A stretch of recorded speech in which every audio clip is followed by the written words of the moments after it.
Right. Let me try to explain now Adventist Community Services. I think it is. What is Adventist Community Services?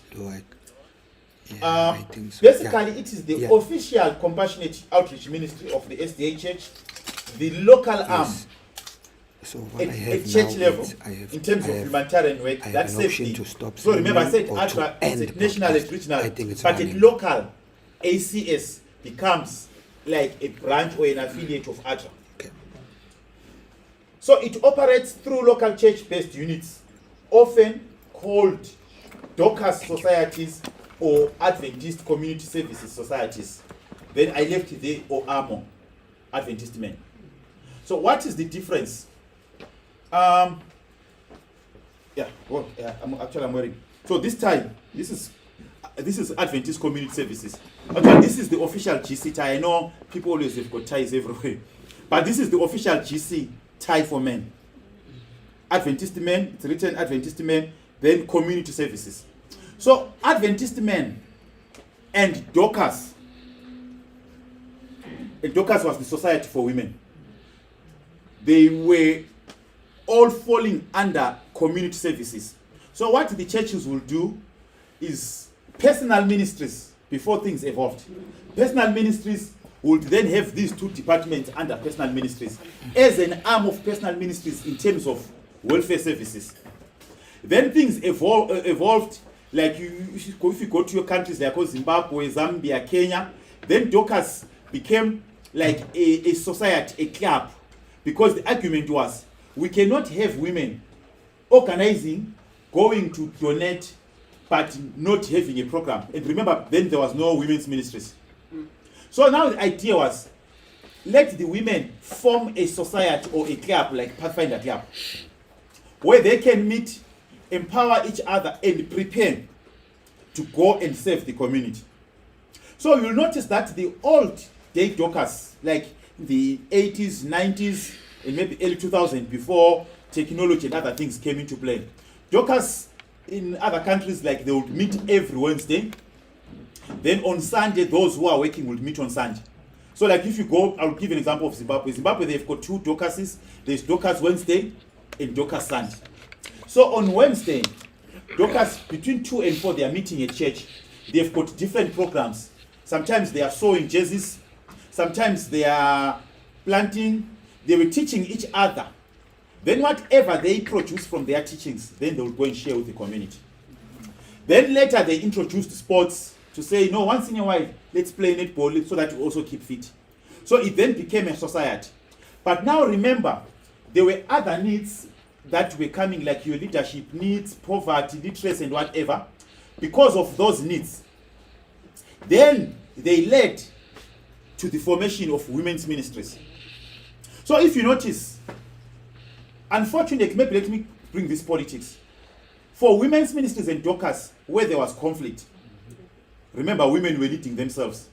For Pathfinders, it was easy, because Pathfinders were being led by a Pathfinder director and a children's ministries director who is not a child, who has no interest.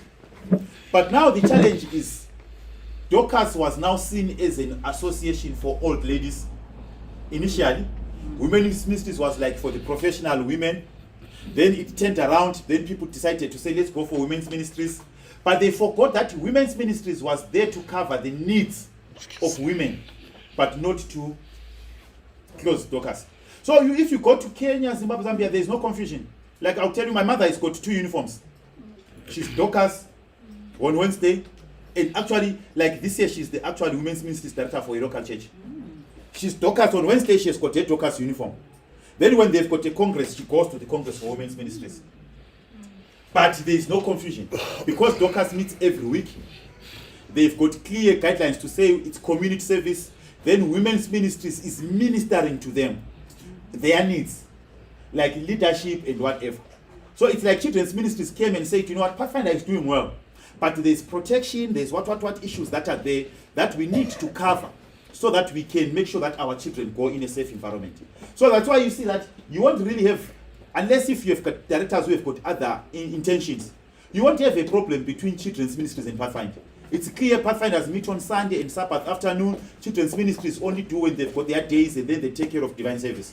So Dorcas, unfortunately, or fortunately, I don't know how to put it, it now depends also per country. So I want to come back to your question now to say the country or the union now detects how they want their Dockers to run. But remember, the union can detect how Dockers is run from the influence from the local churches. So if you as leaders of Dockers wake up and say, we are ready to have Dockers societies, then the union can come up with manuals and whatever and it's run. So if you wait for the union, unfortunately she has gone out, she is not feeling well.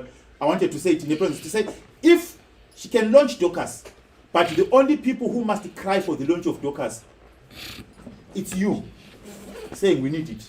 So now what is the difference between Adventist Community Services and Dockers? There is no difference, it's just one and the same thing. The only difference is women are Dockers, men, it's Adventist men. But they have to work together. So if you go to other countries, they've actually even gone to adjust their constitutions, whereby in a church, there is an Adventist Community Services leader, there is a Dockers leader, there is an AMO leader. They all report to the Adventist Community Services leader. This one coordinates women, this one coordinates men. Then the youth director is also part of it, because youth, they still need to do community service. Then, unfortunately for men who are disadvantaged, it's only AMO. There is no men's ministry. Although now they are trying to say it's Adventist men's ministry. So, of which, but I think it's going to be an advantage, because we are not going to have two societies. Everything is going to be one. So, Dockers and ACS, it's one and the same thing. The only difference is Dockers, it's women doing Adventist community services. So now the church can decide to say, do we appoint a director for Adventist community services and a Dockers leader, or can we have the same person doing both? It's something that now, as a larger constituency, you can discuss with the pastor and then try to recommend what's best. Then you can take it to the conference, and then maybe they can take it to the union so that we can adopt. So currently it's open in South Africa, let me put it that way. Whoever does whatever he wants. Currently it's open in South Africa. But one conference needs to stand up and say, no, we want this thing done this way. And do it the South African way, don't do it the Zimbabwean way, because it might not work. But if it works, it's fine. Yo, I've confused you. I'm looking at your faces. But are we together? So why I'm saying this, because I know someone wants a definite answer. You will not get a definite answer because currently it's open. It needs to be discussed. We need to agree to say, how are we going to address this thing of Dockers and ACS so that we have one voice? You go to Zimbabwe, Dockers, they put on green uniforms. You go to Zambia, they put on blue uniforms. You go to Malawi, they put on maroon uniforms. You come to South Africa, they put on black and white uniforms. Then you go to other countries, they don't even have a uniform, they just put a pin. So it depends per country. So it's you who can detect the person. And it's you who can influence the union to come up with a clear policy on how this thing works. I don't know if there are any questions or comments on that confusion that I've brought. We are sorted. Yeah. So currently, if someone comes here, for now, if we have not voted, Pastor Mpo, they won't be telling you the truth. Because we don't have a blueprint on how we are going to do this. We are so mamungwenya we are no mina ngafunda ubabafunde solus ngabona besenza so eZimbabwe umama uDlovetha hayi but mina wami ubaba wayeserusango ngabona besenza so eZambia then abesuku import no mina I went to Helderberg. This thing was not there. Then so it depends on who is running the thing at the time. Then they tell us. So I think that's one thing that I want to challenge you to say in one of the meetings. Can you look at what model can work for us in South Africa so that we clear this? Because if we don't do that, we'll talk Dockers, but we'll have confusion. Questions, comments? Then I can move. Right. So, like I said, Dockers operate in local church-based units, often called Dockers societies. They provide the human, volunteer, and facility base that address technical and donor-funded programs plug into. Active in disaster response, basic needs support, and long-term community development. So when there are floods, I'm not defending ADRA. ADRA has got its challenges. It's wrong. It's not acceptable for you to say, we didn't see ADRA. Because then the first question is, who is ATRA? Let me try to explain. ATRA is not moving the office. ATRA is the arm of the church. So it means if there is disaster, the church, and who is the church? Who is the church? Us. So if there is disaster, who is supposed to respond? Us. Coordinated by ATRA. You understand? Because the disaster strikes in Lady Smith. For some reason, maybe I've not seen it on news, or I've not picked it. Who is supposed to say there's disaster here? Us. It's the local person to say, I'm raising a flag, there's a problem here. Then we work together. So sometimes people, there's disaster, then they wait for me to see news or to pick it up. Sometimes you only pick it after 3 days. Oh, there were floods. It's already late. But if Mamundlov picks that they are floods, she can just drop a WhatsApp message. I hear there are floods in Lady Smith. Then we can now also activate our systems. Pastor Mpo, we are hearing in your conference there's this. What do we do? Do you have someone in Lady Smith who can give us the facts now? Then they give us the facts. Then maybe now I can send a request to Lulu to say, whilst we are waiting for our money from wherever it comes from, can we get 5,000 to start? I've not moved. I'm only relying on information that is coming from you. So that's how we are supposed to work. Let me put, because we are currently not working that way. It's only, I think, the Eastern Cape, they've managed to pick it because of more floods that have been affecting them. But it's not yet perfect. So that's how we're supposed to work. Then sometimes you call and say, ATRA. So let me give an example. Fundis, I'll use this as an example. So Fundis calls. We have a situation here. People are sleeping on the streets. You know, the issue of our Malayan friends and whatever. Then I said, Fundis, unfortunately, in terms of humanitarian work, there is something that is called the 13 principles of humanitarian work, which talks about your neutrality, impartiality, and all those things. So, now, the temperatures are tense. Excuse me. We don't want to be seen there for now. Because the challenge is, we go there and say we are feeding the people who are there. Remember, this thing is political. Someone can be on news. Let me also say someone, Jacinta comes on news. We have seen that the Adventist church, because most of them are their members, they are now feeding them. Then Shongo says, who said you must? Unfortunately, this is where our leaders are wrong. When I'm going, they are supporting. Please go and feed them. They will be even posting on their Facebooks. Then when this guy says, ATRA went, Shongo will call. I'm not saying that's what he has done it. I'm just as the board share. Then Shongo calls. But why did you go without my clearance? Now I'm in trouble. Everyone is now throwing me under the bus. So now I was saying to, even if you have seen Gift of the Givers, have you seen them there? Not in this one. No. If you check news, they are not there. Because that thing is political. So why I'm bringing this example, Mamundov, there are some situations that are humanitarian. But unfortunately, there is a political hand. And all humanitarian organizations, their hands are what? So we are waiting for the Department of Social Development to say, can people come and assist?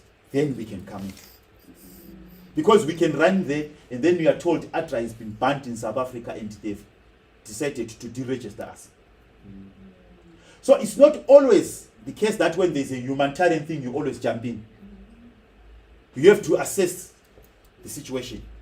But unfortunately, because people don't know, then they'll be like, but why didn't you? Yes, we could have. But remember, it can backfire. You understand? So we wait for them to inform us, this is what's happening. Then because I assume this coming week we might be responding. Because I've picked that department, they have cleared whatever they wanted to clear. So this week they might call organizations, we have a situation here, can you come on board? Then we can jump in. Because remember, our job is to complement government efforts, not to compete against the government. So if the government is quiet, why are we complementing them? So it's said, because me and you know that people need food. Me and you know that people need shelter. But the system says wait till we say come in. Because you jump in, next thing, they will call an emergency EXCOM. Then I'll be told, no, we've decided that we get a new director because we have done this immediate dismissal. Forfeiting people. Lulu, it's tricky, eh? You understand? It's tricky. So We have got 2 Lulus today. We have got 2 Lulu and 2 Bamboo. I think when I'm here, she must call herself something else. Yeah. She must find something. Yes, all right, ma'am. But anyway, no, I'm just saying, it's such a shame though. Exactly what you're saying. Because me and Mrs. Vega, we discussed this at one of these days, and we're really wondering then why are we always so late in responding to things? Why must the Muslims jump into it? And because when the Muslims are very visible, right from the beginning. I'm just saying it is just so sad. And for me, I don't know, I'm still, well, that's me as an individual. I'm really still not convinced in terms of then that is how we operate. Okay. Like here are people hungry, there are kids, they've got no water, And people are and giving we are birth. still gonna be folding our hands until we get a go ahead from someone, and we've got other religions who are there. Me and Spong, we already started doing something, and we're calling and all of that. So for me, I'm still not convinced. I know that's No, I agree with you. But So- I'm like, So you're 100% right. So that's why I'm saying now, when it's like that, ATRA cannot go in direct. But what we can do is to say, Pastor Mpo, with this, can you organize local churches to go and intervene? oh. So it's not like we can't do it. It's like our hands are tied. But I'm saying ATRA cannot go with the ATRA law. Sure. But what we can do is, guys, we've got 100,000 there.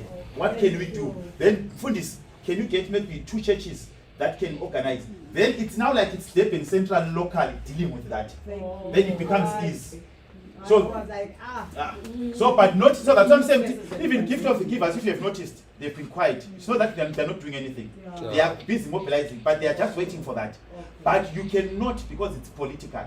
Especially this year, it's a political year. So you don't know what will happen after the elections. Sometimes you might be called by this other party, you think they are supporting you, then they lose. Those who have managed to win, then they deal with you after that. So this thing of humanitarian work, actually, it's a bit political. So this is where now, Pastor Mpo, I'm saying, I'm happy about this, because we're initiating something. To say, in future now, we need to discuss, me and you to say, does ATRA come in direct, or can we use someone? We can still get the resources, then we agree. Durban Central, can you represent us there? ATRA will join later. It is. no, it's good. All right. I was very becoming trouble. Okay. I was like, what kind must of say- organization is this that I belong in? Okay. It's an interesting perspective you are sharing with us. We've never seen ourselves as an extension of ATRA in the local context where we are. We've never seen ourselves Yeah. as that. Thank you. So actually, you are not even an extension, you are ATRA. Yeah. So the only difference is that we were not communicating, but we are hoping from this we are going to start communicating. Like I said, from the Eastern Cape, I think Tatu can agree with me. Now the Tata people, now they even call us. When they see something, there are people who know how to come in. Yeah. Sometimes I remember there's a Mr. Malik, I have not met him, he just called and said there's a meeting here at the Western Cape for whatever, can we go? I said, no, this is what you go, but please in the meeting, you can ask questions, but don't promise 1, 2, 3, please keep me posted. So because sometimes there are meetings that take place at when maybe within the province that I cannot attend. Then Mfundis maybe might also not be able to attend because of his office. Then this is where we can have, maybe Mfundis, we have got a committee of 3, 4 people. Then we can appoint here to say in any provincial meeting, you are the representative of ATRA. But it's something that needs to be created. Everyone knows to say, if there is a meeting, even the government, they will put you even on their WhatsApp groups and whatever from the conference. That's why I said ATRA is the only department that does not have direct representation in conferences. But through ACS, we have it. Because we are one and the same thing. Is that clear, Ma'am? So we can ask donations from you. You know, as Ma'am was asking, really we were so worried because so many people were fitting people in Sherwood. So we wanted to do something as a church, Yes. not as a, as a church.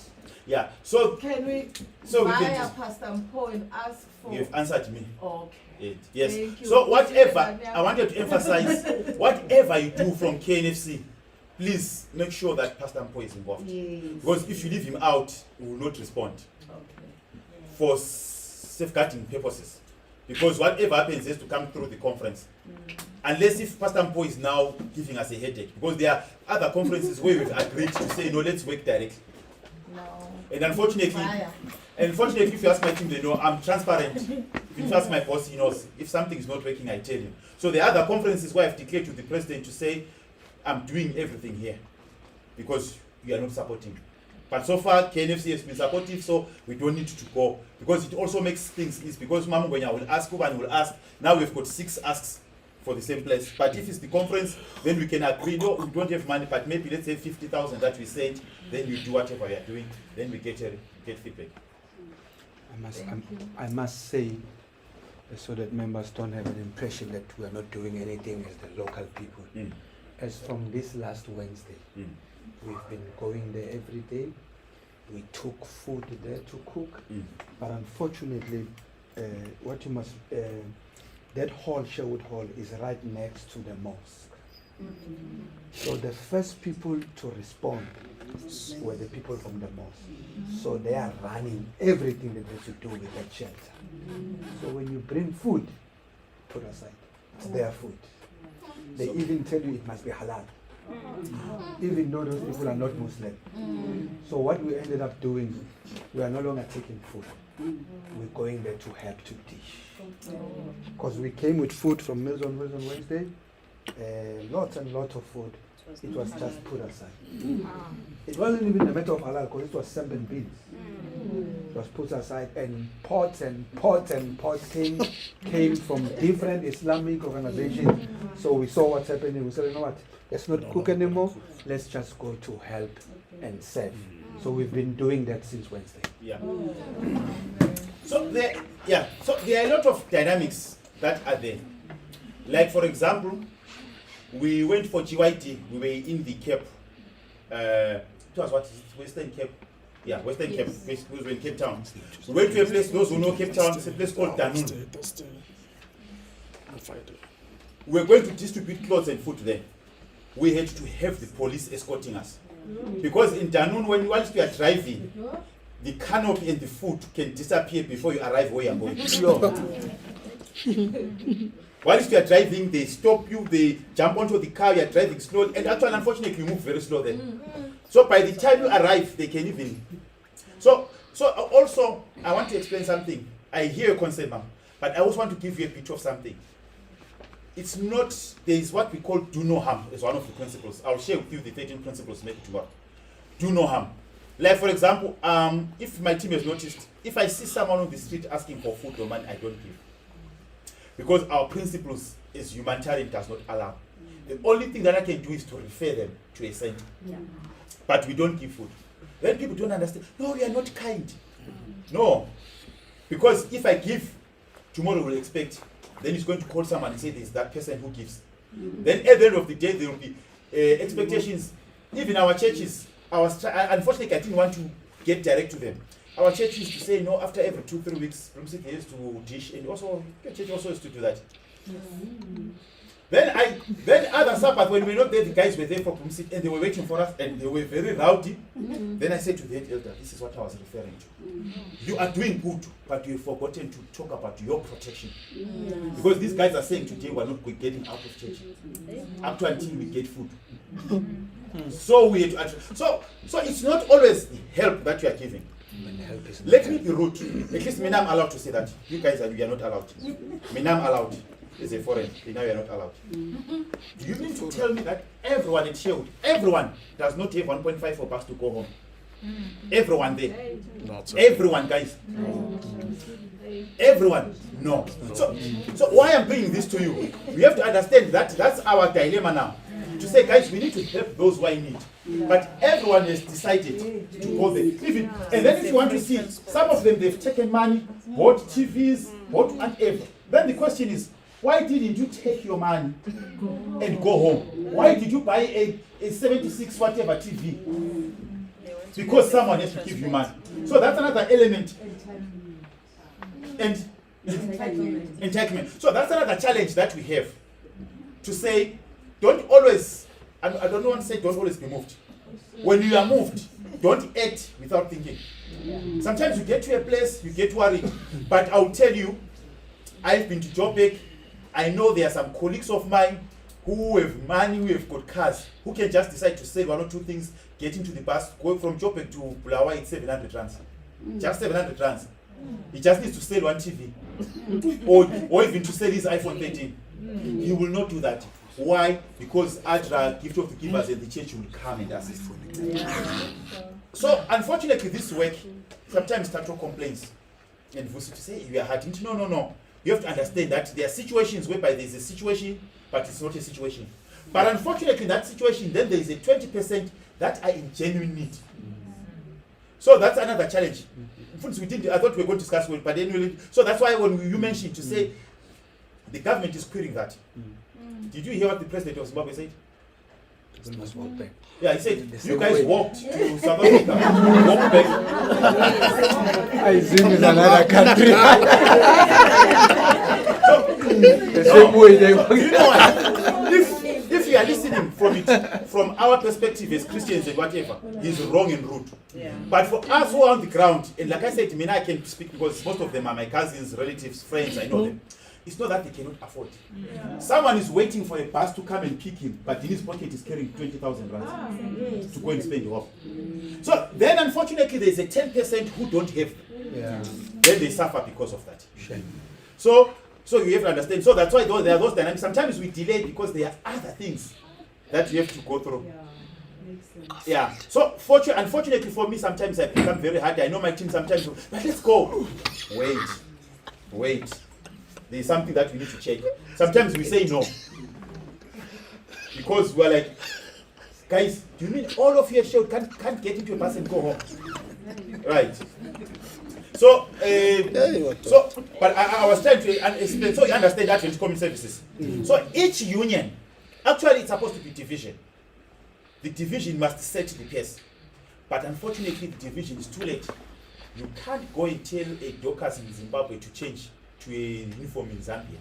You can't go and tell a Zambian lady to change to a uniform in Zimbabwe. That one I can give you money. You can't. My mother always, when we are looking, she doesn't like the Zambian uniform. She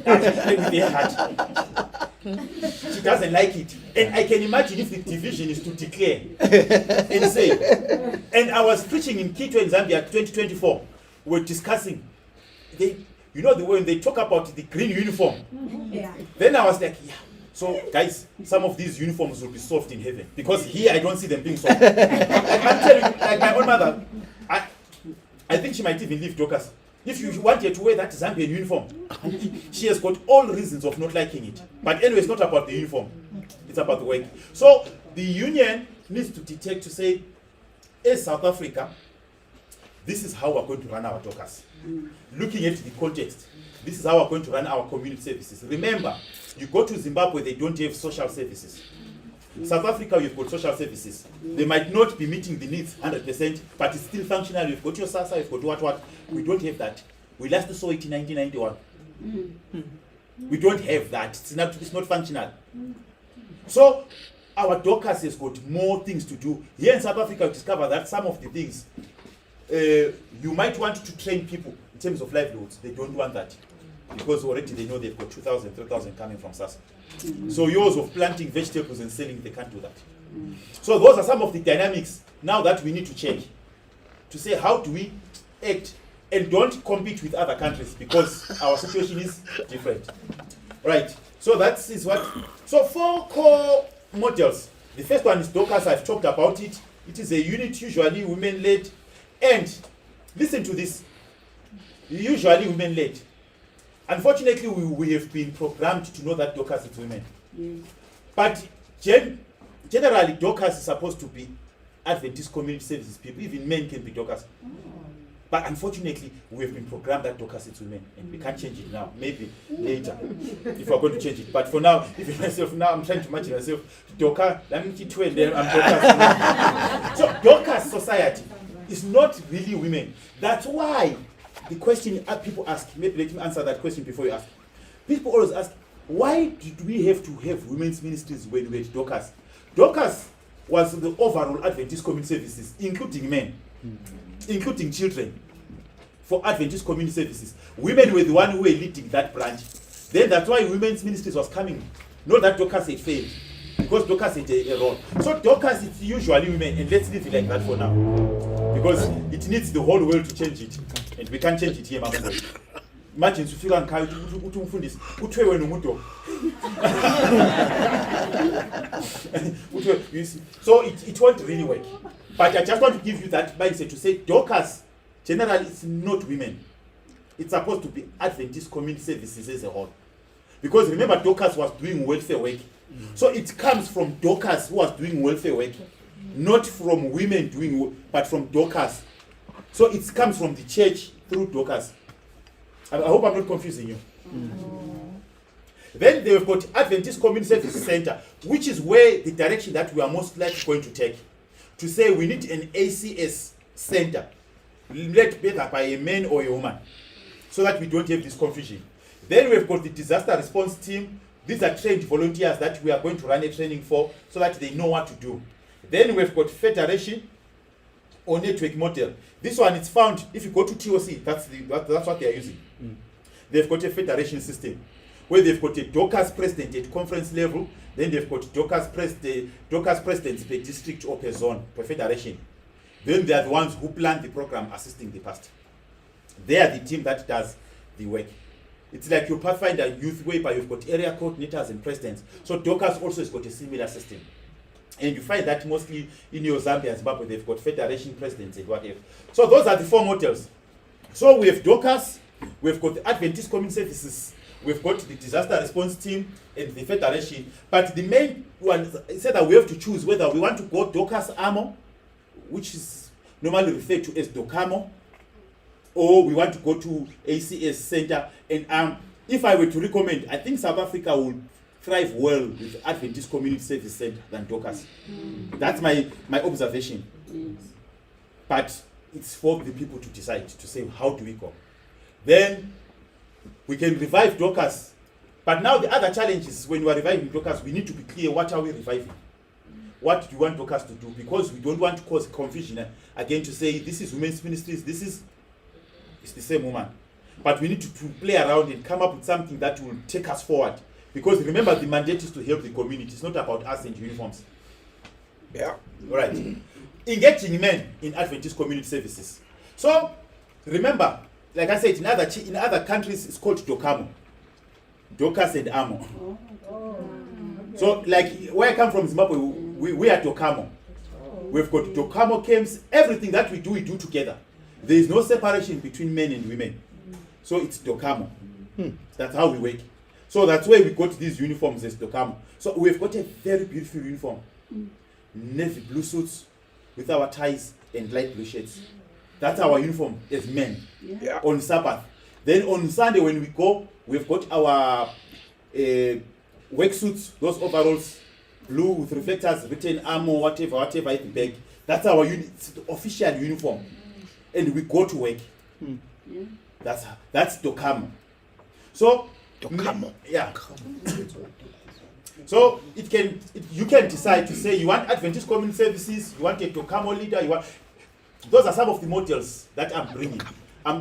Sorry, I'm not going to bring an answer. I'll just give you the information, then you can decide, then you can recommend. So men generally, Dorcas has long carried ACS. Let's always remember, women have been more active in church. We can agree on that. True. But Adventist men ministries bring capacity that strengthens it, especially in logistics, security, and disaster response. So men come in with logistics and transport, security and site safety, construction and repair, mentorship and outreach. So Dorcas, where I come from, does not only do outreach, they also do inreach, whereby these young ladies, before they get married, old women teach them how to cook, teach them how to do things, teach them how to family. So unfortunately, the young ladies have been trained, but they are getting married to people who are not. It's a topic for another day. But that's another challenge that we have, because women are ready for the world. They have been trained, but comes a man who is not what. Then what happens is now the woman, because she knows what she's supposed to do, then the man feels threatened. When I saw you tell into your wins, because she has been trained. She has been trained. She knows how to be a mother. She knows how to be a wife. When now you don't know how to be a man, you have not been trained. Then you start fighting. But anyway, that one we leave to family life. We leave to family life. But I tried to bring that component to say that's where now Adventist men needs also to be active. Have a men's society at church, have programs, train men, discuss. Do you know that we have men who don't even know how to change a tire? When they have a puncture, they have to call whoever to come and assist. AA to come and assist. And imagine you are on N1 between Kroonstad and whatever, and AA is coming from Joburg, they'll take 2 hours to come and change a tire. And you find a man, an Adventist elder, he's busy on WhatsApp. No, we're waiting for AA. Guys, we have a problem here. So we need also fundis to activate Adventist men. But let's not activate it to say when we've got K meeting, they go and look for firewood and whatever. But let's have it even to have lessons to empower them. So that they can become men and not have challenges. Right? What AC units typically deliver? First one is food and clothing distribution. That one I think we know. Second is emergency and disaster relief. This one now we have to work with ADRA. Health screening and referral. Tutoring and youth support. Livelihoods and skills training. Clothing banks and thrift centers. Home visitation and elder care. And psychosocial first aid. So this is what Adventist Community Services must do. So the Dockers ladies that we are going to have in your church, also get someone to come and train them basic counseling. You know, sometimes you have got deaconesses, head deacon, 20 years as a head deacon. She's sent to go and talk to a young lady who has been impregnated. She doesn't even know how to talk because she doesn't know psychosocial support. They get there and the young lady feels like I'm not going to see heaven.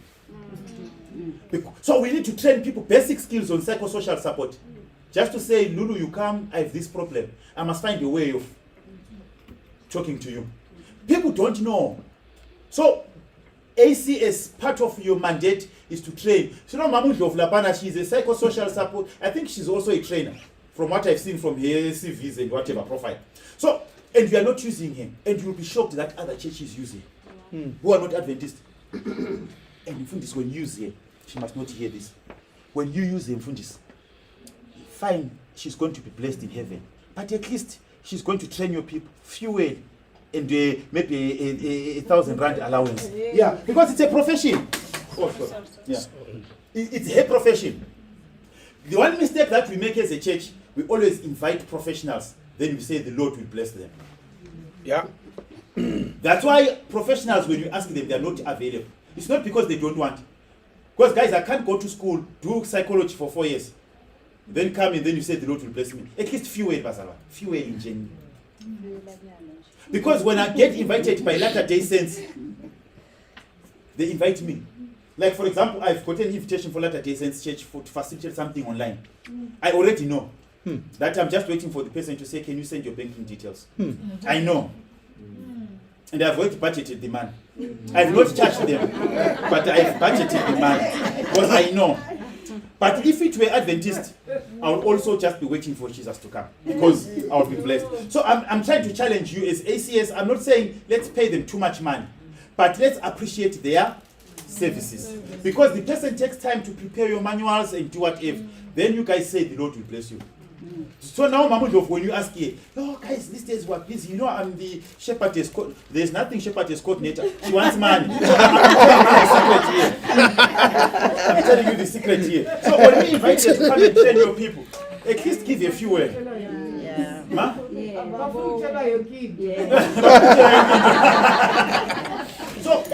So for as ACS, I want to promote when you invite professionals. I'm not saying pay them, but at least have a token. Do you know that even if it's not money, sometimes you can go and facilitate and the church is happy, they just give you a bouquet of fruits. You feel appreciated.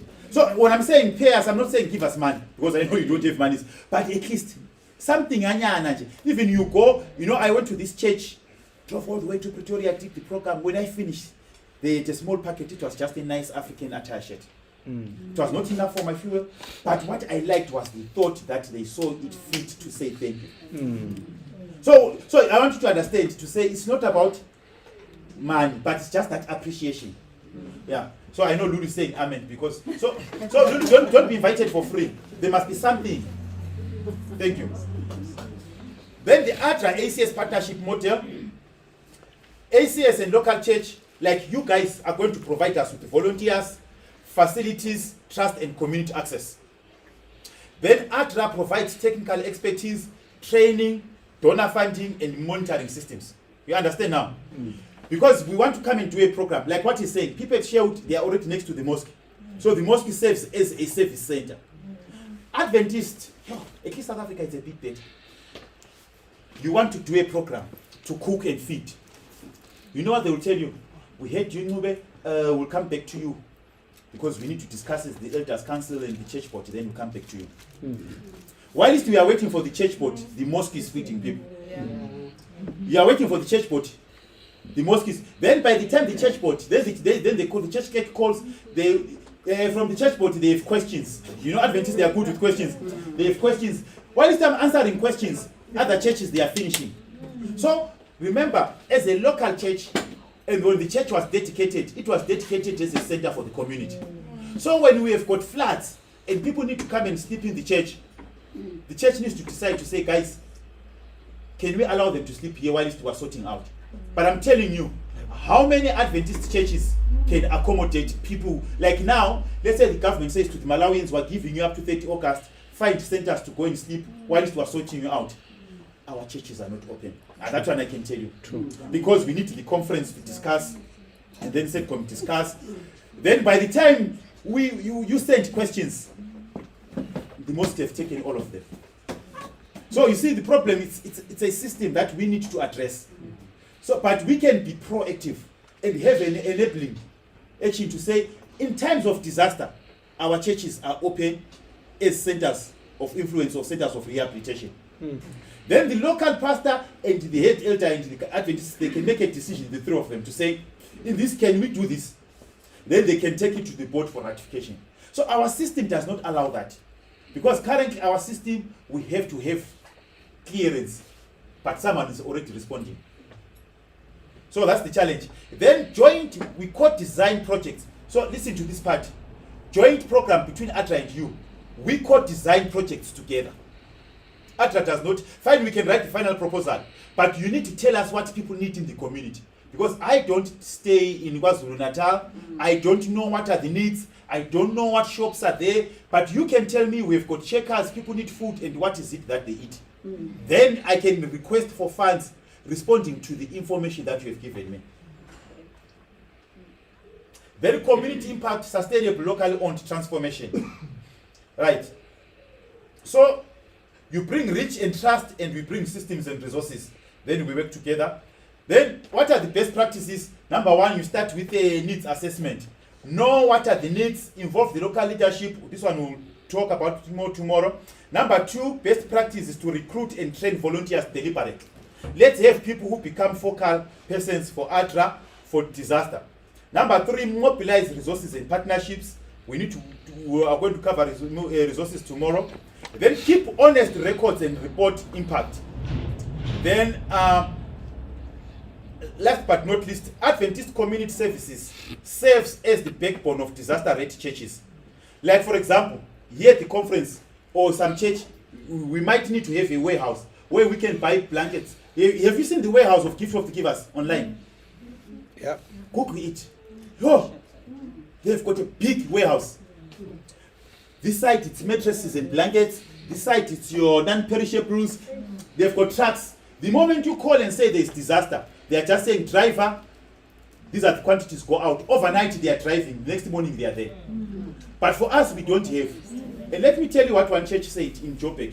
I was just discussing to say we need to set up a disaster response center in Joburg, put up our things, blankets and whatever. You know what the head elder asked me? So how much will ADRA be paying per month? How much will ADRA be paying per month? For me, I thought he was going to say, what are we going to do about security? Then we discussed to say, maybe ADRA can pay security guarding. No, he says, how much will you guys be paying per month? That's our biggest challenge. So, pre-positioned supplies, then trained response team, local risk map, and linked to ADRA and authorities because you are on the ground already. Then 5 steps to launch your unit. I think these ones will do it when we are closing tomorrow. But basically, it's to identify a person who can serve as an Adventist Community Services coordinator, and they commit. Matthew 25 verses 34, Matthew 25 verses 35 to 40. I was hungry and you gave me food. Whatever you did for one of the least of these, you did it for me. Every model, every best practice in this session exists for one purpose: a church ready to serve its community well today and in the next disaster. I don't know if there are any questions or comments. But we are picking it. Right. So disaster ready, then we close. Like I said, our presentations for now, I don't think they are going to be long. We've tried to make them maybe maximum 12 slides or so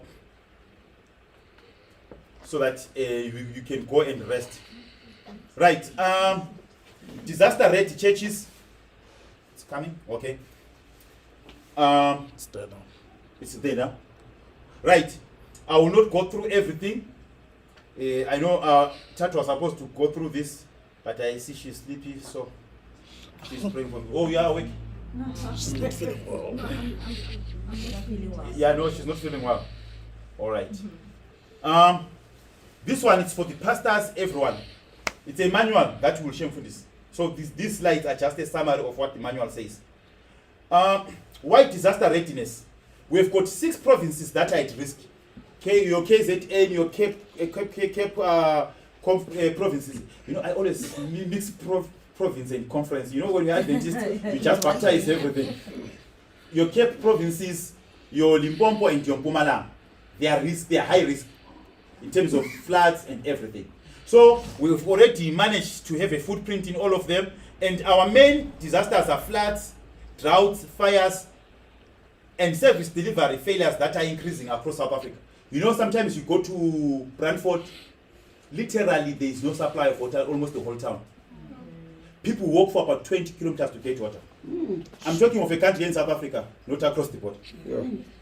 People walk 20 kilometers to get water. They don't have access to clean water. So that's where we can have an impact. And then we can be the first responders because we have a church in Brantford. So our church can be the first to respond. And then it can also assist the church to grow. Then Matthew 5:16, let your light shine before others so that they may see your good works and give glory to your Father in heaven. Right. Biblical foundation, I will not dwell on that one, but it's Isaiah, Luke, and James, where they are calling for the need to look for our neighbors. Don't worry, I said you are going to get the slides, so the verses you'll get.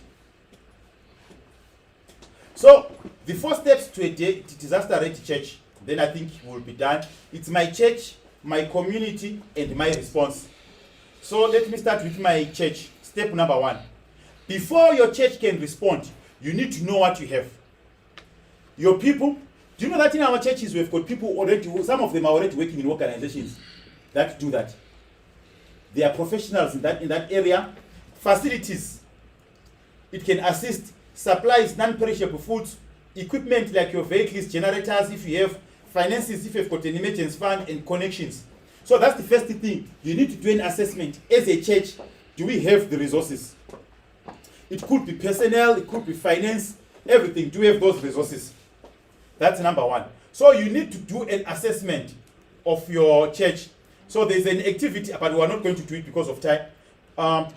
Each group is supposed to identify, do we have people? Maybe just as a, do you know people who work in the Department of Social Development, Gift of the Givers, maybe World Vision, local government that does this disaster? Do you know anyone who's an Adventist who works in those? You know someone? It's in your church. So, from this, at conference level, we must actually take a survey so that we know to say, for DSD, we can get someone from this church. For whatever, we can get someone from that church. Then it helps us, because those are the people who sometimes send messages to say, they are floods, and sometimes they even give us tips. They are floods, and the government has released 200,000. If you are ready, please send in your request now. Guys, even in heaven, KB, when we get to heaven, if you are not connected to Jesus, you won't be in heaven. So, connections are important. Very important. Connections. If you are not connected to Jesus, you won't be in heaven. Because just a tip, they are flats. The government has 500,000 rate. They are just waiting for someone to send in their proposal now. Very quickly we said, if we are lucky, we get it and whatever. But connections are important. So don't underplay the issue of people who are already there.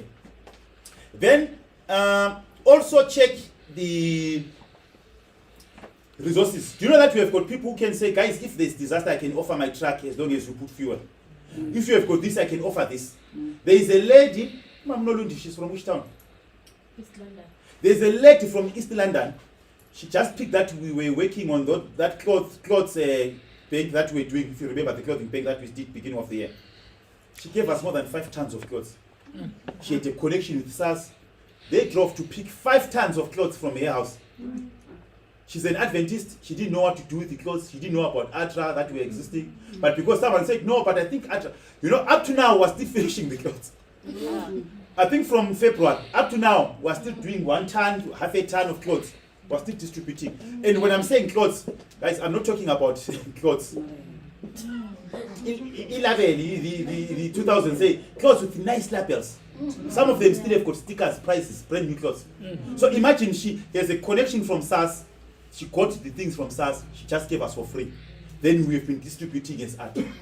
So it is very important to know as your church what assets you have.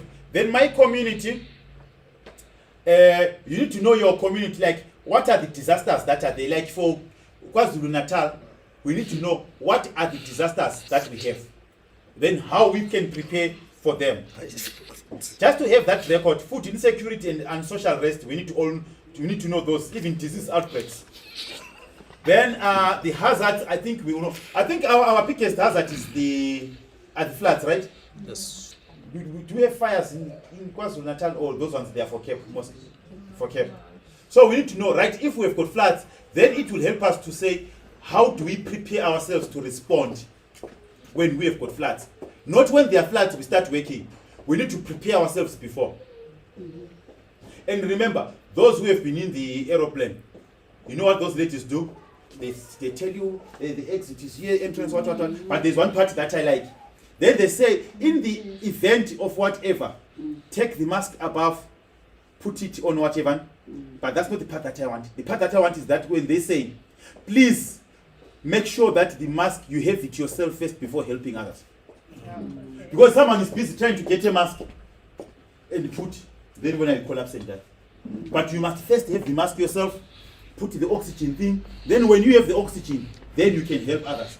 That's what they guide us on. So I'm saying as a church also, you need to check, even your church, is it well built? Because other time we went for disaster response in another country. We get to there, the church itself was already what?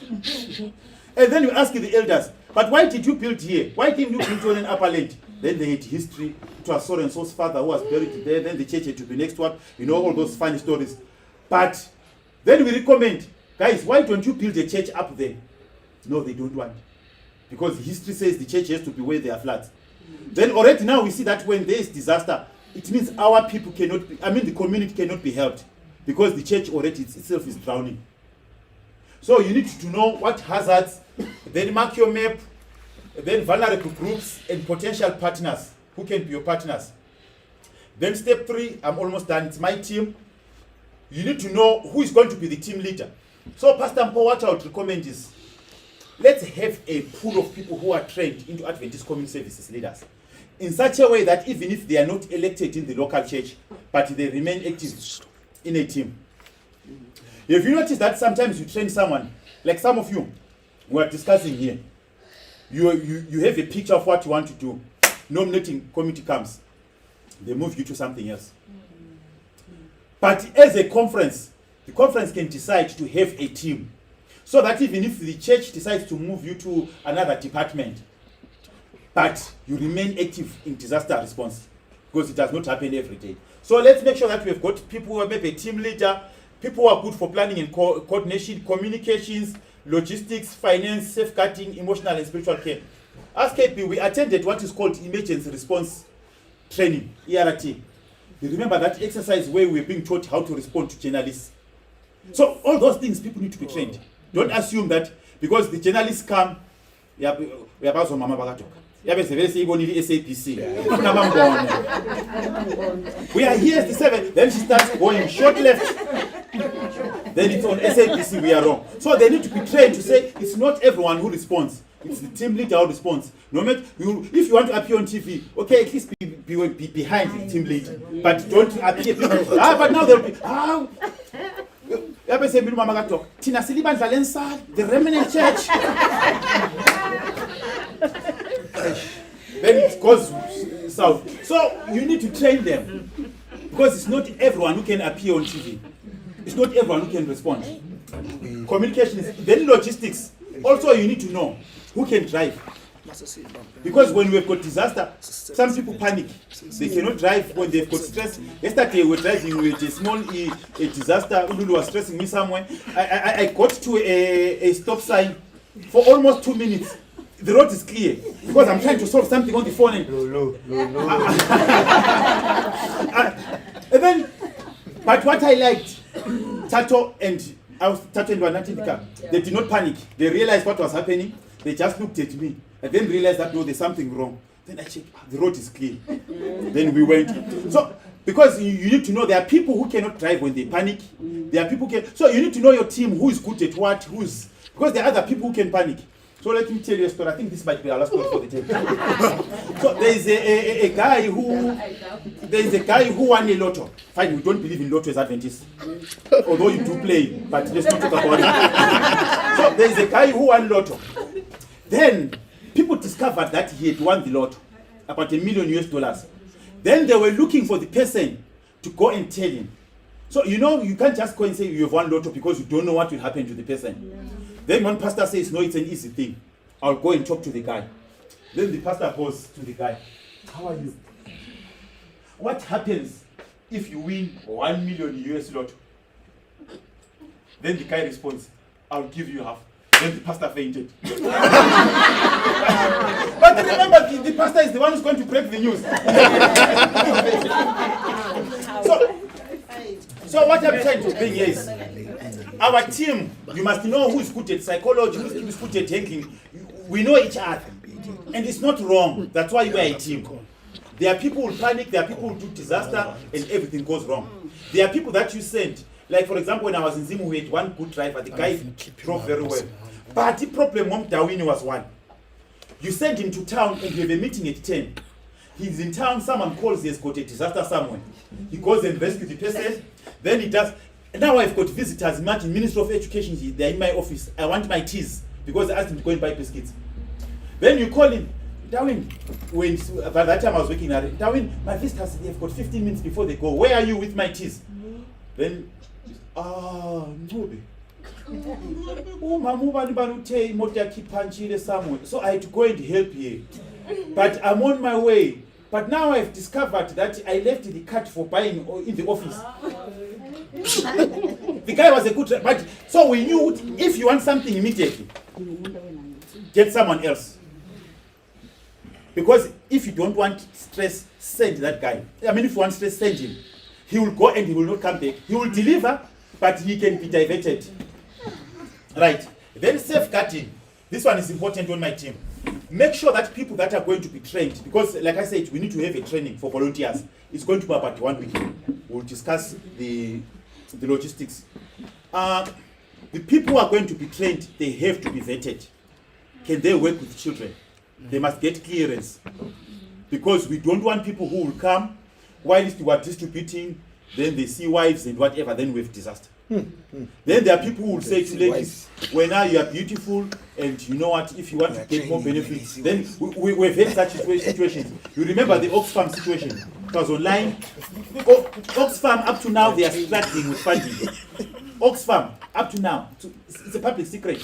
Because their directors, they were saying to the young girls from university, if you want a job, you sleep with me and whatever. Then one girl did whistleblowing. Up to now, Oxfam is struggling to get funding. So, as a church, let's make sure that people that you are going to have are people that have been cleared, especially for working with children. They must be cleared by the police or whatever. And let it be people that we know from church, that we can trust. If you know, let me use our language. If you know this one is an elder for women's ministries, don't involve them in our programs. Because they will go there and they will not distribute. Then we'll have a problem.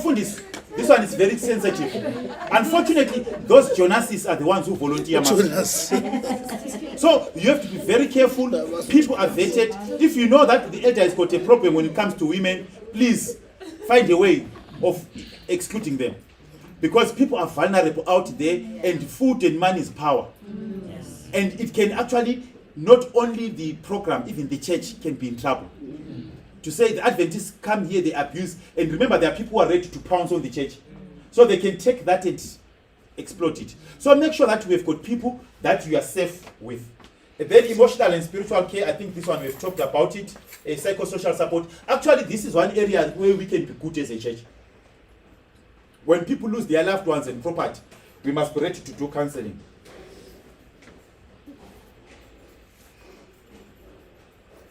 Then this is the exercise, how to recruit your team and whatever. Don't worry, some of these things, if you are going to attend the training, we are going to do them in detail. Because we have to do role play, find ourselves, what you are good at, what you are not good at, and all those things. You understand? So like for example, after this exercise, I already know my weaknesses. If you have got disaster, my job, keep me where there are people. Don't put me into logistics. I'm like, because I can go, then you hear that I'm coming tomorrow, something has happened. So, and also be honest, know your weaknesses. But now if you keep me busy with people counseling, talking, and doing, I can talk from morning to evening, I'll be talking. I can do that. But when it comes to logistics, don't involve me. Because something will happen. So you need to know your weaknesses and your strengths.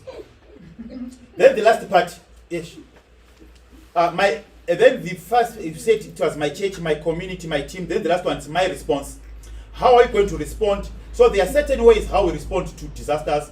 One is the hot meals, which are the first immediate one. Because people need food. Then they need shelter and clothing. Then there's hygiene kits. Sometimes when people have disaster, like now, the pastor is gone out. I wanted to say, Mamjof, this is another thing that you can look at. And you'll be shocked you don't need a lot of money. People are staying there. Some of them, actually, genuinely, they don't have cash. But they need pets, sanitary pets as women. Imagine if we can get about 10,000 rands. We get packs of pets, we go and distribute them. It's a once-off thing, but it has impact. Because those ladies will always remember to say, if it wasn't for the church, I was going to struggle. I don't know how I was going to manage the situation. Just 10,000. 10,000 rands, I don't know how many packs you can get, but I think it's a bit, they're not too much, but at least there will be thousands. Then at least they'll know, the Adventist church didn't give us hot meals, but we got sanitary pads. Just imagine we go there, we buy soap and whatever, small things. Go and give them. It will work. Then food parcels, I think it's almost like hot meals, but this one where they can. Then we do vouchers, where I said we work with checkers, whereby we put money into checkers, and then we give people cards, like those gift cards. Then maybe to be loaded, maybe let's say with 2,000 rands. Then each family can go and redeem. But it will be clear to say with this card you don't buy beer, you don't buy whatever. You can buy anything, but 1, 2, 3 they are restricted. That's another way how we do it, because we don't want to carry cash. Then emotional and spiritual support. This one, why I put it last, because that's what we love as Adventists. I said I was not going to tell you a story, but allow me to tell you a story. Last one. This one I hope is the last one for sure. So 1995 I was sick. Cerebral malaria. I was sick with cerebral malaria. Then, cerebral malaria is in your mind goes. Your mind even goes. Then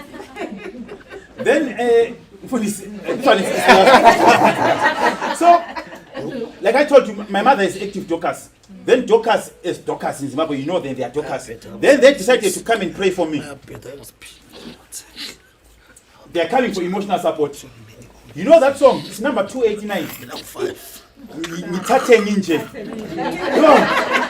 Guys, I'm sick. Malaria is confusing me. And these ladies with the green uniform, they are singing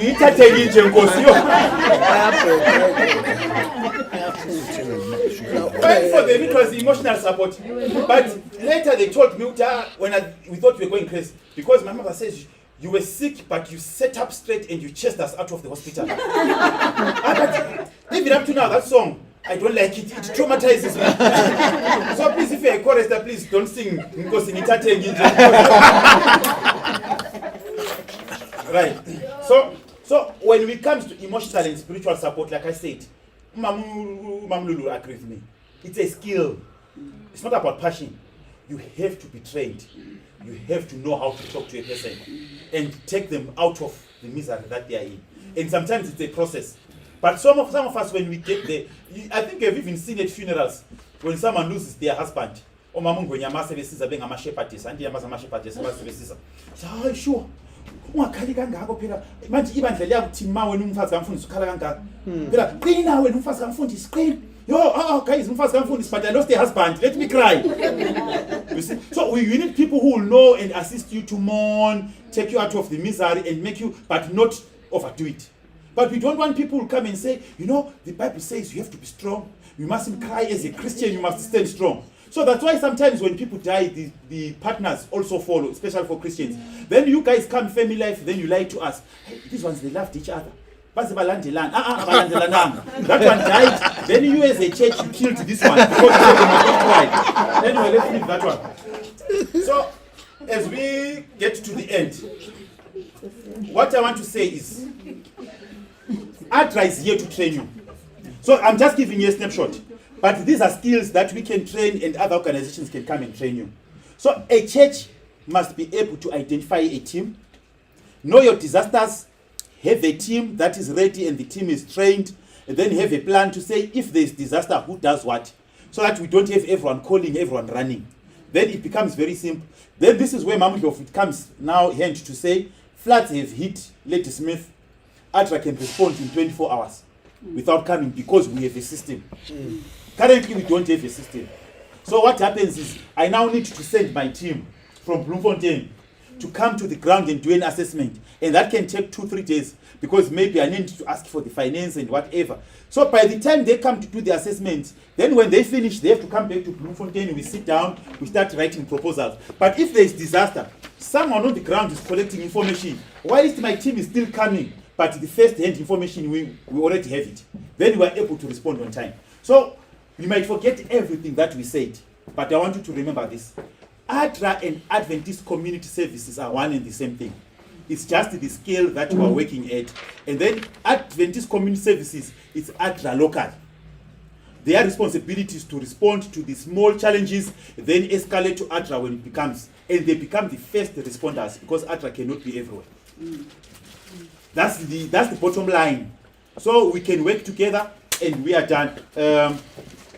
I don't know if there are any questions just for 5 minutes. I hand over because we said by 4:30 we want to be out. I know KB doesn't trust me on time today. I want to prove her wrong. So 5 minutes, any questions or comments so that I give back to Mfundisi. We close by 4:30. We said we want to be out. Questions, comments?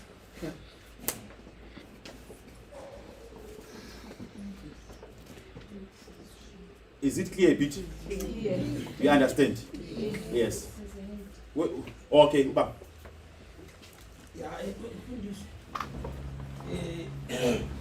program honest. I've been living about this for a long time in the and in some instances, you find that the church is nowhere to be seen, nowhere to be known. But even here in the area around the surrounding area, so even if you go out doing evangelism, or you just wonder, what are we doing as a church? So this program like this, I like it very much. I like it. Thank you. So, this one is not a story, it's a real fact. So what happens is, not this one, you will hear, it's a fact. So what's happening is, our funds is ATRA. I just want to give you as a homework. Our funds is ATRA when we've got disasters. We normally respond with about 20,000 US equivalent. Why I want to tell you this? That money, the union gives us about 3,000, the division gives us 3,000, then 14,000, do you know where it comes from? It comes from Atra Africa, but it's not coming from Atra Africa. It is coming from the Latter-day Saints Church. When we respond to disaster, we normally have a budget of 20,000 US dollars. The union gives us 3,000 3,000 US. US dollars. Then Atra, Amen. then, no, it's not about the union. Then Atra Africa gives us 3,000 dude. The 14,000 difference comes from the Latter-day Saints Church. I don't know what it says to me and you. From the Latter-day Saints Church, they organize money from their church members. Then they've partnered, they say, Adventists, we trust you. Fine, but let me not emphasize on the trust because I know you'll say amen. The point where I'm going to is, sometimes we fail to access that 14,000 because the union has a limited budget. Remember, flats you can't budget for. So the union can say we can only respond to 2 flats per year, which makes sense because remember it also comes from the unions got other budgets, they have to support the elder pay and whatever. So we cannot blame them. Actually, I even at the session, those were there, they know. I appreciate it. The union is doing a lot, even for those 2 flats. It's not enough, but I appreciate because other countries, they don't even get anything from the union. So we appreciate. My challenge is, if the union says they don't have the 3,000, it means we are not going to respond to the flats. Like for now, our budget is at 0 when it comes to that. So it means if the union does not decide to have an emergency plan for us, it means if you guys call and say there's disaster, the maximum that we can get maybe is to talk to Lulu and say, can you give us 5,000 to buy pads or blankets? But the honest truth is we cannot respond at full scale because we have to produce the 3,000. And currently we've used our budget for the year. So why I'm bringing this to you is, as we discuss and talk, what is important is we need to have friends of Atra who can give us 100 rands every month so that whenever there are such things, we're able to respond. So that even when you call us for trainings, we're able, because now we have to come for a training. By faith, already we're committing, but we need to raise the money to come and train you. And that training is going to cost us because we are going to be maybe at a lodge or hotel or somewhere for the whole week. We need to transport you because when you are now coming from the training, we can't ask you to use your own money. All those, it will be a budget that might go to 200,000 or 300,000 rands. But we need to raise the money. But unfortunately, do you know what I need to do now? I just need to check my friend from Latter-day Saints to say, can you support this training? Because I know if I ask the Adventist church, my church, the training will not happen. Yeah, that part I know. This is the painful part. So why I'm bringing this is, I don't want to dilute what we've talked about. Remember, that's why we are doing these trainings, this model, so that we can cover that gap. But I want you to understand that everything that we have talked about, all the plans that we can come up with, as long as we don't get that support, we will not be able to achieve them. And I want to demystify this. There's nothing called the union. There's nothing called the church. We are the church. We are the union. Because the union, for it to have a fund, it means me and you have put offering. I don't know whether we're together. So the moment you sit down and say, let's see what the union does, I already have a problem with you. Even if I say that, I have a problem with myself if I say that. Because we are the union. We are the church. I know there are other dynamics that we can discuss to argue, but the union is money. No, but what we're simply saying is, if me and you don't take that action, that means there's no one. Because we are the union, we are the conference. But for me, what pains me most is, most of our funds, we get them from Latter-day Saints Church. And what it means is, they will tell me what to do. Yeah. You guys, you are my supervisors. I'm coming into Mahmoud of. You are my supervisors, but you cannot tell me what to do because you don't give me the money. The only thing that you can do is to pray for me. I just want to be practical to say that's the challenge that we have. So it becomes a challenge. But remember, my elder, it's not always about cash. If we have got our teams ready, if we have got our system ready, we are one step ahead. So we can tell them we've got a system, we've got this done. Are we together? So don't think I'm only talking about money, but I'm also talking about personnel to say to them, guys, give us your 14,000.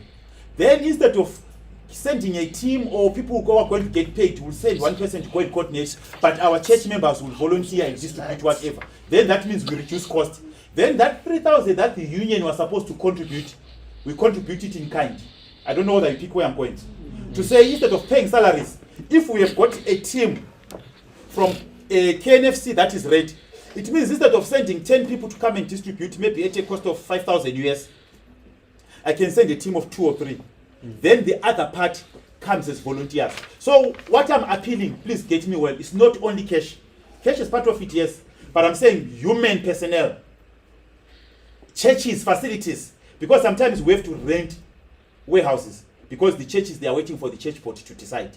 So it's something that we can discuss to say, guys, if there is flooding, can Durban Central be ready to accommodate us for that 1 week or 2 weeks while we are responding?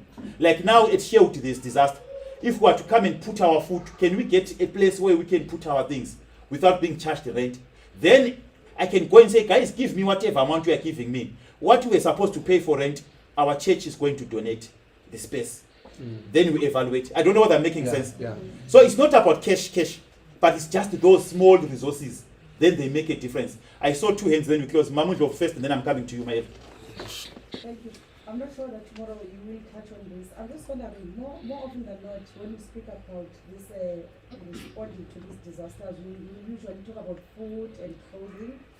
I'm wondering whether these would fall under the same umbrella. For example, looking at KwaZulu Natal, one of our biggest pandemics is substance abuse.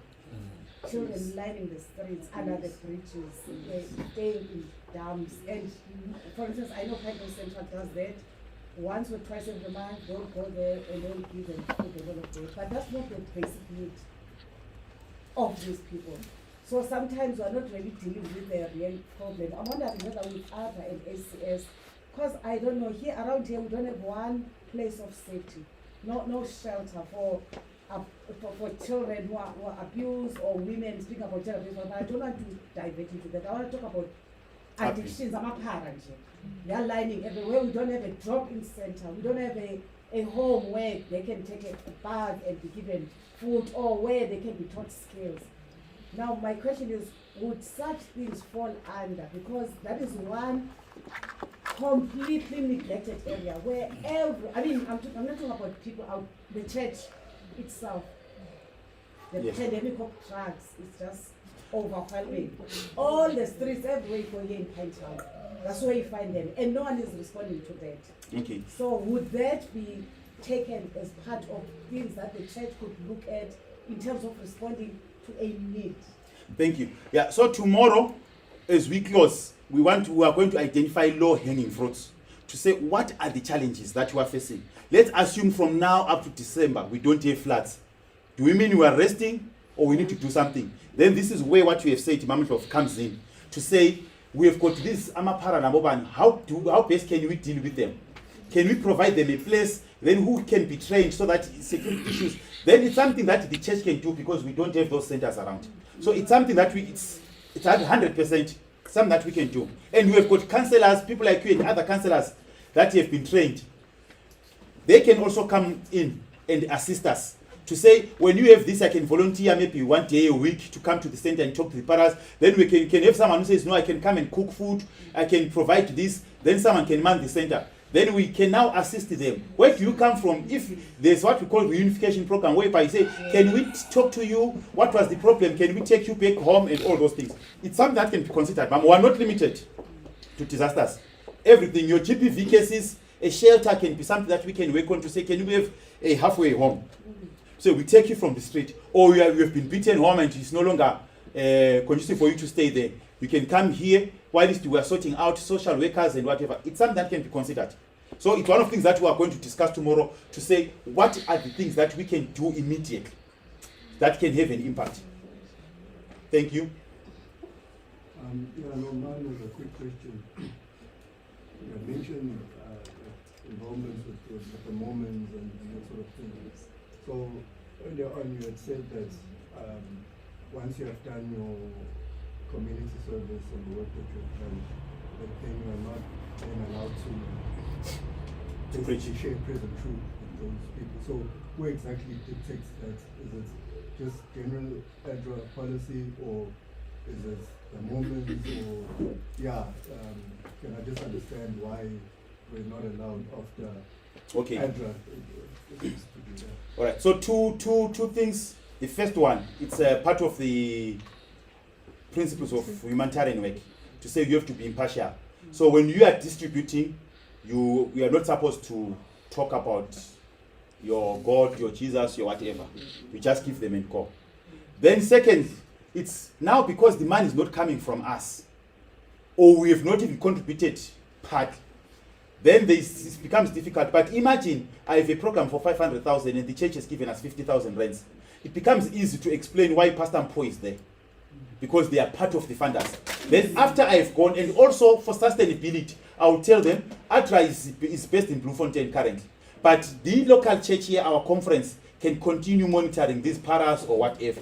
But the challenge is, if we have not put anything, even just in the office, just to say we are hosting, then it becomes difficult. So this is where I'm saying, if we work together, we can do the program, then we say we are exiting the community, but the local conference is going to take off. Then as the local conference takes over, because ATRA is no longer there, then they can even put now the word prayers and whatever. But our current challenge is the church is not there.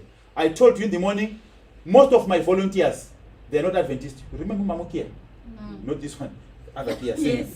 We had a lady from Department of Social Development who came, stayed with us for 6 months. She was assisting us quite a number of things. Not Adventist. Actually, I discovered later that she's a pastor for another church. Then later, when she was leaving, she said, guys, I let you loan from your church. You guys, your church has got a lot of resources, but unfortunately, I don't know why you are not putting it out. So the challenge is, ADRA is working here, the church, but if we can work together, then the church can take over our projects. Thank you very much. My elder? Yes, thanks, my brother. I'm just concerned that the number of people are here, looking at the number of the conference. This is an important program for this one, but finally, because as isithombe sihle ngoba sazi ukuthi ADRA uthola imali overseas kunenqwaba yemali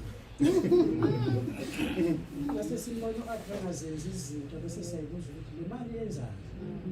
Now we have lokho kusitshela kahle namhlanje ukuthi ithini fanele sifake imali kaADRA, and people can do that. They only don't know. They have the wrong impression ukuthi imali ikhona ngithola ku-GC, so sizoyifakela imali kwenye imali. But with the explanation that you have given, I wish all churches were here to hear which we need to support ADRA so that kuzokwenzeka izinto. Ngiyacela nje kumphathi wethu ukuthi ayiphinde ani-organize le nto, iphonyothwe kahle le program ifike uzosichazela, because ADRA, the SETCOM, to come and explain. Indeed. Thank you very much. Yeah, because we don't have information, then we create our own information in our mind. Yes. Yeah. So it is, I don't want to get into SETCOM business, but there is a church in Free State who bought a church somewhere, building. They decided we are not going the SETCOM way. Then you know what they did? They put the church in the name of 3 people. One person has died, one has gone back to Zimbabwe, one is in Johannesburg. Now we have a challenge because the church has no owner. And they need to wind up the estate of the person who passed away. The church is part of the property. You understand? Yeah. So now SETCOM, I'm just giving an example. To SETCOM, I explain it, you'll understand that it's there to protect, because you and the SETCOM, you have a memorandum of understanding. So SETCOM will not detect what happens, but it's just the ownership protection. Because now I'm telling you, that church, we are now risking that the church has to give the family money. Because according to the records, their father was the owner of the church. And he has passed away. You have to give the man because the father is there. Whatever the church board decided, we hear you, but we are saying his name is. So it's a situation, and they are now trying to think. And one of the elders says, you know what, guys, if we had gone the SETCOM way, we wouldn't be having this. So I'm telling you, if Setcom comes here and explains, I'm one person who didn't want the churches registered under the conference. But when I got these experiences, I realized that, this thing protects us, even for the future. So thank you very much, my elder. I would want to say, let's not shoot ourselves much. With the 5-10 people who are here today, they will spread the message. When we do the training, then we'll try to expand, and then we get there. But I fully appreciate with you, because also it takes money to come here. So if it means coming, because KNFC and Cape Conference, they are our priority because of the disasters that are there. So we'll try to ask Mamu Lulu Ngobe, Ululomngane, our finance director, Ululomngane, ukuthi sibone ukuthi budget angasizama yini njalo ke siphinde come back and repeat. But I think she appreciates and she feels what's happening. But we will try, my elder, to work together. So let me end by saying, me and you have a task to do. Let's make a difference to Atra. Remember, I don't like, I know KP doesn't like this. I'm not South African. I can decide to go home. But I must leave an impact with Atra. Are we together? So that whoever takes over, whoever is going to run, must have something. Because the challenge that we have is, let's think about tomorrow, with or without me. To say people must know Atra. Whether I'm there or I'm not there, but people must be able to run Atra. So our challenge as leaders, sometimes we want it to be in the pocket, so that when I go, then people won't even know what's happening. So me and you can make that difference in the next 2-3 years, so that come session 2030, if they decide otherwise, those who vote, but at least Atra will be standing, because it's bigger than me, it's bigger than you. So may the Lord bless you. Tomorrow, the good thing is we have got XCOM. So like if we can start maybe, let's say by 9, we will try to be done maybe by 11:30 or 12, because we have to attend XCOM also. We have to jump into XCOM. So because of that, it will make us do everything fast.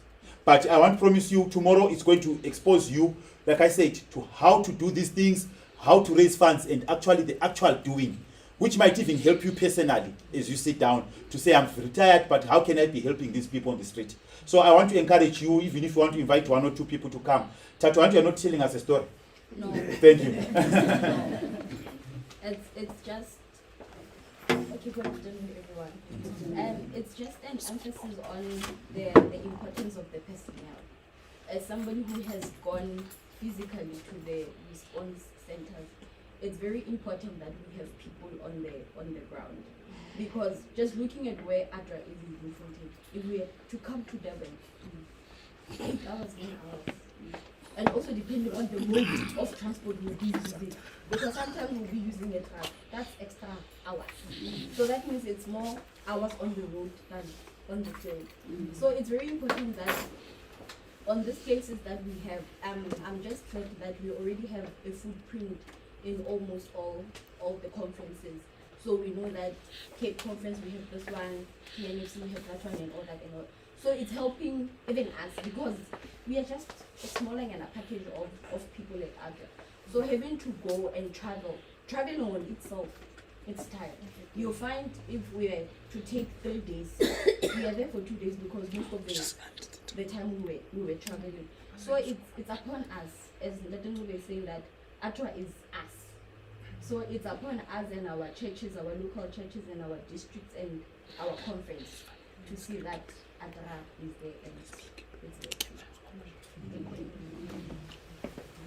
What does the church say? Amen. Amen. I want to repeat something that Dr. Nguba said. I'm saying it in the presence of Mrs. Lulu in the SAU. He said earlier that, have we asked Udupri to come and teach us about Setcom? Have we? We haven't. So I want to say this. I want to appreciate the union directors and everyone involved with the union. Whenever we ask them on time, they always avail themselves. Whenever we ask them on time. But remember what he said? He said, it's easier for them to come to a district, a region, than one local church. Next Sabbath, Dupree will be Omashu. I'm going to be in Omashu. There's a local church that asked him to come. They had a lot of questions about Setcom, and he's going there next Sunday. Next Sabbath, I'll be with him. When we had our workers' meeting, he was there to present to the pastors. So I just want to emphasize that union directors are here to serve us. And as the KNFC, we can attest to this. Whenever we ask them on time, they always try their best to avail themselves. So it's just a matter of us planning, and remember they are serving the whole SAU territory. So we need to book them in advance and try as much as possible to gather as many people as possible. Amen. Amen. Thank you. I learned a lot today. I thought I knew ADRA. I also learned a lot of other things I didn't know about ADRA. We really needed this. We really appreciated this. And he also made some promises that he's going to come back. I mean, there are two promises. There are two promises that I'm holding on to, besides the coming of our Lord. He spoke about a program to train the volunteers, right? Yes. On disaster readiness. He also spoke about one. Well, this one he didn't promise, but he said he's considering KZN. Yes. Those doctors from Romania. I heard that, and I noted it in my mind. I'm going to trouble him. I'm really going to trouble him. Thank you, Bazaloane. I want to thank you for being here. Thank you, cameraman. Today's training is already on our KNFC YouTube channel. So for those who couldn't attend, please urge them to go to our YouTube channel to access the training for today. Even tomorrow, for those coming from far, PNB, they might not be here in Vryheid, it's still going to be up on our YouTube channel. Please do log in, at KNFC Media, you will access this training and all other trainings that we do as the KNFC. So we want to appreciate you for being here. I look forward to September again. Umam Kamela promised us something is coming in September. ADRA has also promised they're coming back. I'm looking forward to all of this. I worked for the TOC since 2013 until 2022. I can tell you, Dorcas works in the TOC. It's powerful. And I'm also proud of Dorcas. More than Meals on Wheels, more than ADRA. I'll tell you what. Meals on Wheels, it's public funds. ADRA, a part of it is church funds, but a bulk of it is public funds. Dorcas, it's church funds. Yes. Not even church funds, their own funds. Their own funds. That's why I'm more proud of Dorcas than all the other NGOs of the church. Because Dorcas, this is where we use our funds now. We put our money where our mouth are. I look forward to having Dorcas active in our conference, learning from conferences like the TOC. I don't know about the Cape Conference. I know Dorcas in the TOC works. Zambia, Zimbabwe, and other countries, it also works. We pray that God may also bless us to launch it here in our community. Tomorrow we're starting what time again? 9 o'clock. Thank you. Maybe we can stand up and sing one song. Those who are able to stand up. 2-4.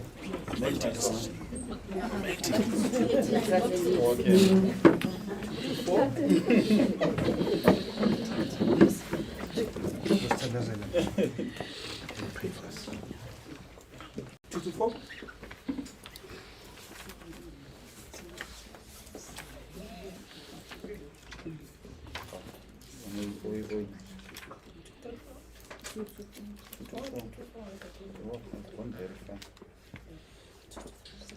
Siqalele boma.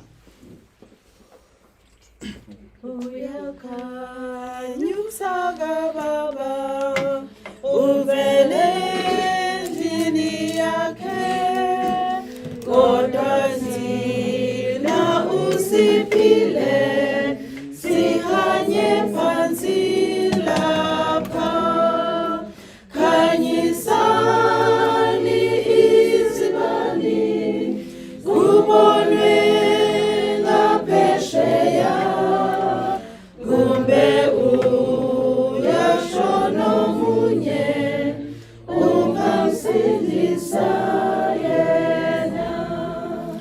ngenxa yesono kumnyama sehlelwe zinhlupheko kade lindele amehlo ukubona ukukhanya khanyisani izibani kubonwe ngaphesheya kumbe uyashona omunye ungamsindisa yena lungisisibani mfowethu ye omunye ukhona ozamayo ukungena emzimbeni wemuntu khanyisani izibani kubonwe ngaphesheya kumbe uyashona omunye ungamsindisa yena.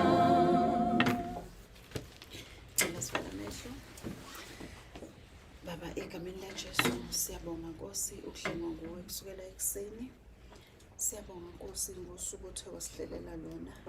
I-training Nkosi yami esiyitholile kuningi esikuzuzile maliso olungileyo okusinikeza inselelo ukuba kumele sihambe siyosebenza. Sicela ke maliso olungileyo ukuthi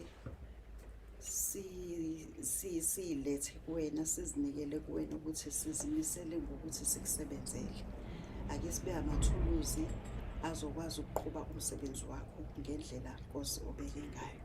Siyabonga kumfundisi, siyabonga kwi-team yonke kusukela ekuseni Nkosi usondla usipha ulwazi nabo bonke. Abantwana bakho bazophuma beye endaweni ezihlukene, abanye basuka kude Nkosi, sicela ungenelele uhambe nabo ube nabo endleleni. Bese kuthi Nkosi ulwazi sithe salithola, sicela Nkosi yami ube nathi kuyo yonke indlela yokuqala lolu hambo. Nama-plans amasha aqhamukayo asazokwenzeka, sicela ukuthi ungenelele Nkosi. Siyacela Nkosi ukuba nasemabandleni sibe active, sibonakale nasemphakathini senza umsebenzi ngendlela efanele. Si-apply yona lo msebenzi ama-skills esiwatholile kule training esiyitholela. Nakusasa-ke Nkosi kusewuhlelo olusaqhubeka, sicela ukuthi uzobe nathi. Sicela uphume nathi Nkosi, usivikele ey'ngozini zonke zomphefumulo nasomzimba. Konke lokhu sicela ngoJesu Kristu Nkosi yethu. Amen. Amen. Ihambe nenkosi.